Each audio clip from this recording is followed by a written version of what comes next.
പ്രിയപ്പെട്ടവരെ, അധിനിവേശം എല്ലാ ചുവന്ന വരകൾക്കും അപ്പുറത്തേക്ക് പോകുന്നു.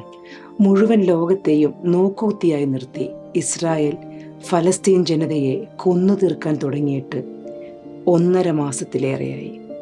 10,000-ത്തിലധികം ഫലസ്തീനികൾ ഗസയിൽ മാത്രം കൊല്ലപ്പെട്ടിരിക്കുന്നു. അതിൽ നല്ലൊരു പങ്ക് കുട്ടികളും. ആരാണ് ഈ കൊലകൾക്കെല്ലാം ഉത്തരവാദി? ഹമാസ് ആണോ? ആരാണ് ഹമാസ്? ഒരു രാജ്യം ഒരു സംഘടനയ്ക്ക് ചുരുങ്ങിയതോ, അതോ ഒരു സംഘടന ഒരു രാജ്യത്തോളം വളർന്നതോ? പാശ്ചാത്യ രാജ്യങ്ങളുടെ ഗൂഢാലോചനകളിൽ പിറന്ന് അവയുടെ പിന്തുണയോടെ അധിനിവേശവും ഭീകരപ്രവർത്തനങ്ങളും നടത്തിവരുന്ന ഇസ്രായേലിനെതിരെ കഴിഞ്ഞ 6 പതിറ്റാണ്ടുകൾക്കിടയിൽ സായുധ പോരാട്ടങ്ങൾക്കിറങ്ങിയ ഫലസ്തീൻ സംഘടനകൾ 50ഓളമാണ്. ചെറുത്തുനിൽപ്പ് സംഘടനകളിൽ ഏറ്റവും പ്രബലവും അന്താരാഷ്ട്ര മാധ്യമങ്ങളിൽ നിറസാന്നിധ്യവുമായ ഹമാസ് ഇക്കൂട്ടത്തിൽ വേറിട്ട് നിൽക്കുന്ന പ്രസ്ഥാനമാണ്. ഇസ്രായേലിന്റെ നിലനിൽപ്പ് തന്നെ ചോദ്യം ചെയ്യുന്ന ഹമാസ് അമേരിക്ക ഉൾപ്പെടെയുള്ള ചില പടിഞ്ഞാറൻ രാജ്യങ്ങൾക്ക് ഭീകര പ്രസ്ഥാനമാണെങ്കിൽ ഫലസ്തീന് അകത്തും പുറത്തുമുള്ള ജനലക്ഷങ്ങൾക്ക് അതൊരു വിമോചന സംഘടന മാത്രമല്ല, സാമൂഹിക, രാഷ്ട്രീയ, ജീവകാരുണ്യ മേഖലകളിൽ സജീവമായി ഇടപെടുന്ന ജനകീയ കൂട്ടായ്മ കൂടിയാണ്. ഹമാസിന്റെ രൂപീകരണ പശ്ചാത്തലവും പ്രവർത്തനങ്ങളും പ്രതിപാദിക്കുന്ന പഠനങ്ങൾ മിക്കതും ഏകപക്ഷീയവും ഇസ്രായേൽ ഭരണകൂടത്തിന്റെയും ഫലസ്തീൻ വിരുദ്ധഗതികളുടെ അടിസ്ഥാനത്തിൽ രചിക്കപ്പെട്ടതുമാണ്. ജന്മനാടിന്റെ സ്വാതന്ത്ര്യത്തിനു വേണ്ടിയുള്ള പോരാട്ടങ്ങളിൽ ഏർപ്പെട്ടവരെ ഭീകരവാദികളായി ചിത്രീകരിക്കുകയും അധിനിവിഷ്ട ശക്തിയെ വെള്ളപൂശുകയും ചെയ്യുന്ന സമീപനമാണ് ഇത്തരം പഠനങ്ങൾ പൊതുവെ സ്വീകരിച്ചിരിക്കുന്നത്. ഹമാസിനെ മലയാളി വായനക്കാർക്ക് പരിചയപ്പെടുത്താനുള്ള ഒരു എളിയ ശ്രമമാണ് പത്രപ്രവർത്തകനും എഴുത്തുകാരനുമായ PK നിയാസ് രചിച്ച് ഇസ്ലാമിക് പബ്ലിഷിംഗ് ഹൗസ് 2012 പുറത്തിറക്കിയ ഹമാസ് സമരവും സന്ദേശവും എന്ന ഈ പുസ്തകം.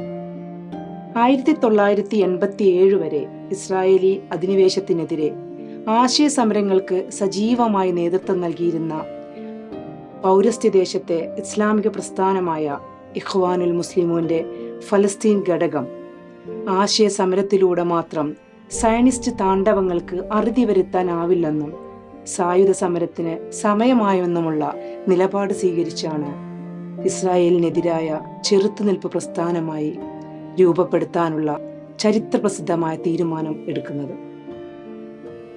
സ്വയം പ്രതിഷേധത്തെ ചോരയിൽ മുക്കിക്കൊല്ലുന്ന ഇസ്രായേലി നടപടിയിൽ പ്രതിഷേധിച്ചാണ് ആവേശം എന്നർത്ഥം വരുന്ന ഹമാസ് എന്ന ചുരുക്കപ്പേരിൽ അറിയപ്പെടുന്ന അൽ ഹർക്കത്തുൽ മുഖാവമത്തുൽ ഇസ്ലാമിക ചെറുത്തുനിൽപ്പ് പ്രസ്ഥാനം രൂപം കൊള്ളുന്നത്.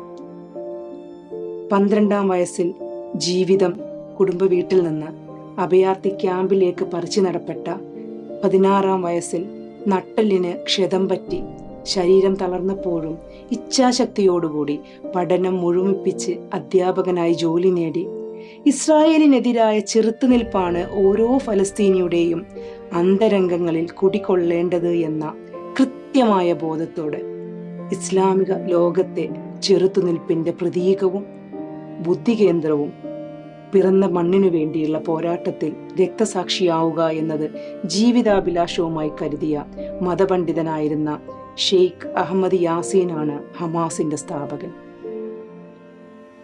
ഫലസ്തീൻ ജനതയുടെ പോരാട്ടം മുഴുവൻ ജൂതന്മാരോടുമല്ല എന്നും മറിച്ച് സയനിസത്തോടും ഇസ്രായേലിന്റെ അധിനിവേശത്തിനും എതിരാണെന്നും കൃത്യമായി ഹമാസ് നേതൃത്വം വ്യക്തമാക്കുന്നു.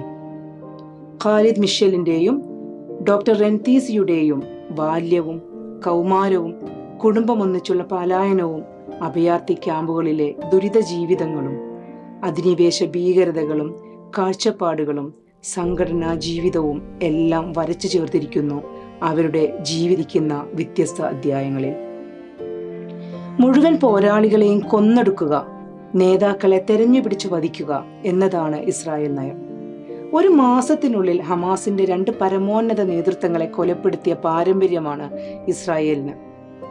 ആയിരക്കണക്കിന് ജനങ്ങൾ, ഹമാസ് സ്ഥാപകൻ ഷെയ്ഖ് യാസീൻ, സ്ഥാപക നേതാക്കളിൽപ്പെട്ട ഡോക്ടർ അബ്ദുൽ അസീസ് റെൻതീസി, സലാഹ് ഷാ, യഹിയ അയ്യാഷ് തുടങ്ങി എത്ര പേർ. ചെറുത്തുനിൽപ്പ് നേരിടുന്നതിൽ പരാജയപ്പെട്ട ജൂതരാഷ്ട്രത്തിന്റെ പാപ്പരത്വമാണ് ഇത്തരം ചെയ്തിയിലൂടെ വെളിവാകുന്നത്. 2023 ഒക്ടോബർ 7 ഇസ്രായേലിനെ അമ്പരപ്പിച്ചുകൊണ്ടും അവരുടെ അപ്രമാദിത്യം ചോദ്യം ചെയ്തുകൊണ്ടും ഹമാസ് നടത്തിയ മുന്നേറ്റത്തിൽ ഇസ്രായേലിന്റെ കുപ്രസിദ്ധിയാർജിച്ച ചാരസംഘടനയായ മൊസാദ് നോക്കുകുത്തിയായതുപോലെ ഹമാസ് രാഷ്ട്രീയകാര്യ തലവൻ ഖാലിദ് മിഷേലിന് നേരെ ഇസ്രായേൽ നടത്തിയ വിഷപ്രയോഗത്തിലൂടെയുള്ള വധശ്രമവും ഇസ്രായേലുമായി കരാറിലായിരുന്ന ജോർദാൻ ഈ കൊലപാതക ശ്രമം തങ്ങളുടെ ആഭ്യന്തര ഭദ്രതയെ ബാധിക്കുമെന്ന തിരിച്ചറിവിൽ വിഷത്തിന്റെ മറുമരുന്ന് ഇസ്രായേലിന് തന്നെ കൊണ്ടുവരിപ്പിക്കുന്നതും വധശ്രമത്തിന് പകരമായിക്കൊണ്ട് തടവിൽ കഴിഞ്ഞിരുന്ന ഹമാസ് സ്ഥാപകൻ ഷെയ്ഖ് യാസീനെയും 40ഓളം ജോർദാനിയൻ പൗരന്മാരെയും സ്വതന്ത്രരാക്കി വിട്ടയപ്പിക്കുന്നതും നമുക്ക് വായിക്കാൻ കഴിയും മൊസാദ് തോൽക്കുന്നു എന്ന അധ്യായത്തിൽ. ഇസ്രായേലിന്റെയും അമേരിക്കയുടെയും സമ്മർദ്ദത്തിനു വഴങ്ങി ജോർദാൻ ഭരണകൂടം നടത്തിയ ഗൂഢാലോചനകളും ഹമാസ് നേതൃത്വങ്ങളുടെ നാടുകടത്തലും ഹമാസ് നിരോധവും വിവരിക്കുന്നു തുടർ അധ്യായത്തിൽ.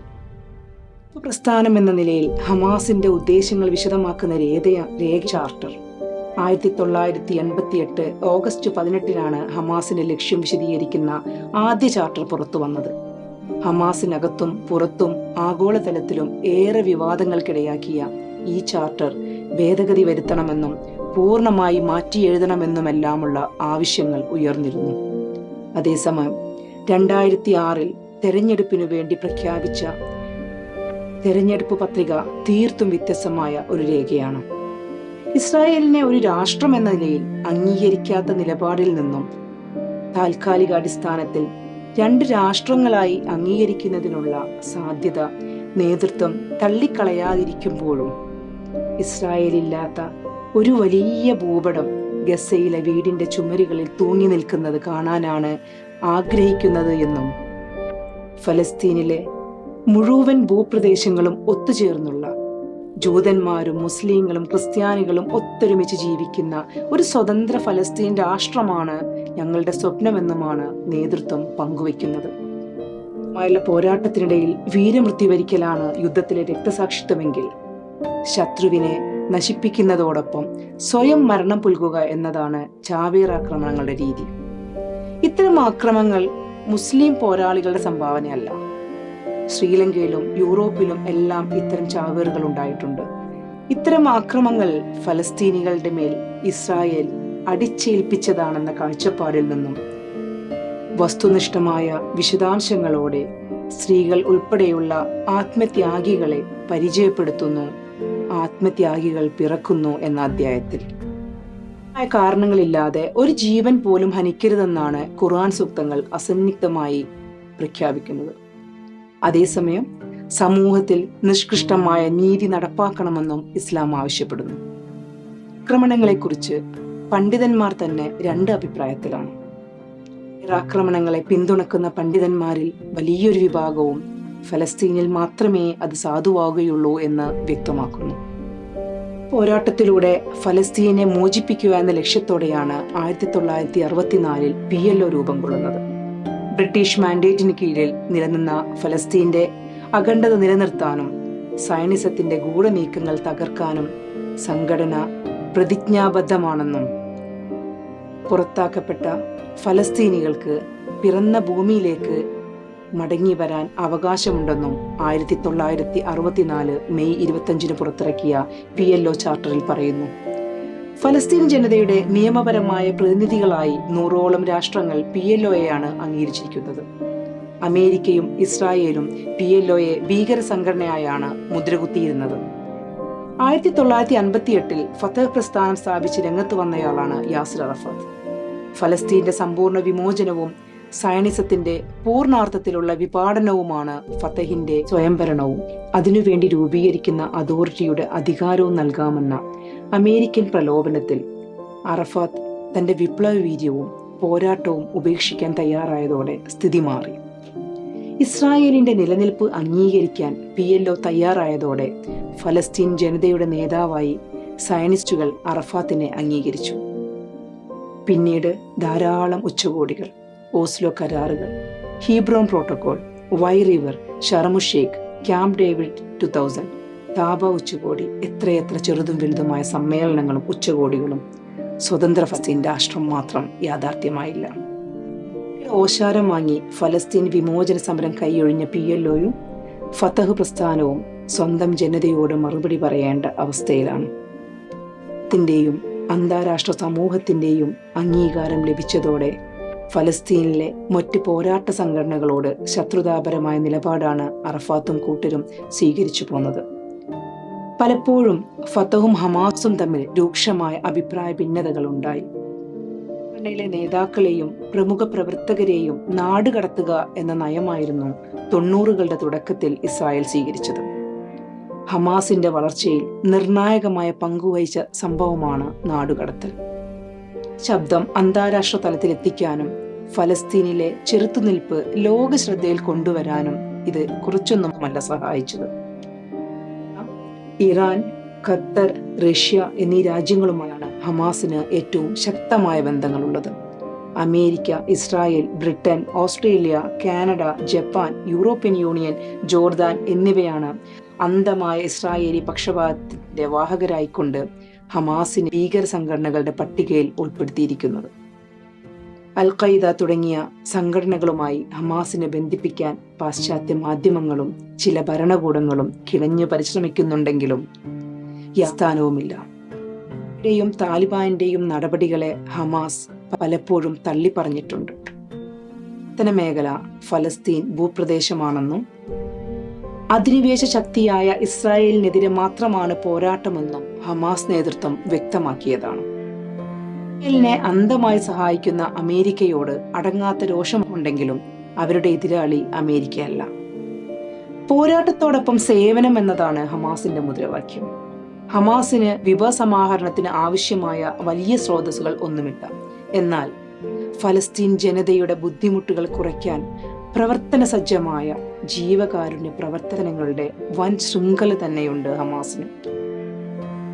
അമേരിക്കയുടെ സൈനിക സാമ്പത്തിക പിന്തുണയോടെ ഫലസ്തീനികളെ നിഷ്ഠൂരമായി നേരിട്ട ഇസ്രായേലിന് ശക്തമായ താക്കീതായാണ് ഇൻതിഫാദ ഉയർത്തെഴുന്നേൽപ്പ് തുടക്കം കുറിക്കപ്പെടുന്നത്. ഉരുക്കുമുഷ്ടിയെ കല്ലുകൾ കൊണ്ട് നേരിടുന്ന പുതിയ സമരമുറ. ഫതഹ് നേതാക്കൾ പോരാട്ട മനസ്സ് അവസാനിപ്പിച്ച് അമേരിക്കയുടെയും ഇസ്രായേലിന്റെയും വിധേയരായതും അഴിമതിയും ദുരിതപൂർണവുമായ ഭരണവും 2006 ഫലസ്തീൻ പാർലമെന്റ് തെരഞ്ഞെടുപ്പിൽ ആദ്യമായി മത്സരിച്ച ഹമാസിന് 132 സീറ്റുകളിൽ 74 സീറ്റുമായി ഉജ്ജ്വല വിജയം നൽകി. ഹമാസിന്റെ ജനകീയതയുടെ അടയാളവും അടിസ്ഥാന ജനവിഭാഗത്തിന്റെ പ്രശ്ന പരിഹാരങ്ങളിൽ ഊന്നിയുള്ള പ്രവർത്തനങ്ങളുടെ സ്വീകാര്യതയുമാണ് ഇതിന് നിദാനം. ഹമാസിന്റെ സംഘടനാ സംവിധാനത്തിലെ ഏറ്റവും ഉയർന്ന ഘടകമാണ് രാഷ്ട്രീയകാര്യ സമിതി. ഹമാസിന്റെ പ്രവർത്തനങ്ങൾ 90% സാമൂഹ്യക്ഷേമപരവും സാംസ്കാരികവും വിദ്യാഭ്യാസപരവുമായ മേഖലകളിലാണെന്ന് പറഞ്ഞത് ഇസ്രായേലി ബുദ്ധിജീവിയും നിരീക്ഷകനുമായ റൂവൻ റോസാണ്. അതുകൊണ്ടാവണം ഇത്തരത്തിലുള്ള ഒരു ജനകീയ സംഘടനയെ ഭീകര പട്ടികയിൽപ്പെടുത്താൻ അമേരിക്കക്ക് 14 വർഷം ഗവേഷണം നടത്തി. ഇസ്രായേലിന്റെ നിഷ്ഠൂരതകളോട് രക്തസാക്ഷി ആക്രമണത്തിലൂടെ പ്രതികരിക്കാൻ തയ്യാറായതോടെയാണ് 2001 നവംബർ 2 ജോർജ് W. ബുഷ് ഹമാസിനെ ഭീകര പട്ടികയിൽ ഉൾപ്പെടുത്തിയത്. 2010 ഹമാസ് വൻ വിജയം കൊയ്തത് ഗസയിൽ ചുവടുറപ്പിക്കാൻ ശ്രമിച്ച ഫതഹിന്റെ നീക്കങ്ങൾക്ക് തിരിച്ചടിയായി. ഹമാസ് സർക്കാരിനെ അട്ടിമറിക്കാൻ ഫതഹ് വിഭാഗവും ഇസ്രായേലുമായി ചേർന്ന് അമേരിക്ക നടത്തിയ ഗൂഢാലോചനകളും അതിന്റെ തുടർ സംഭവ വികാസങ്ങളും പതിറ്റാണ്ടുകൾ നീണ്ട സ്വതന്ത്ര ഫലസ്തീനു വേണ്ടിയുള്ള പോരാട്ടം ഹമാസ് താനും ഫതഹ് ലാൻഡുമായി വെസ്റ്റ് ബാങ്കും ഗസയും വിഭജിക്കപ്പെടുന്നതിലാണ് ഇരുന്നത്. ഇസ്രായേൽ നടത്തിയ യുദ്ധകുറ്റങ്ങൾ അന്വേഷിച്ച ഗോൾഡ്സ്റ്റോൺ റിപ്പോർട്ടിന്റെ അധാർമികതയും തുടർ സംഭവങ്ങളും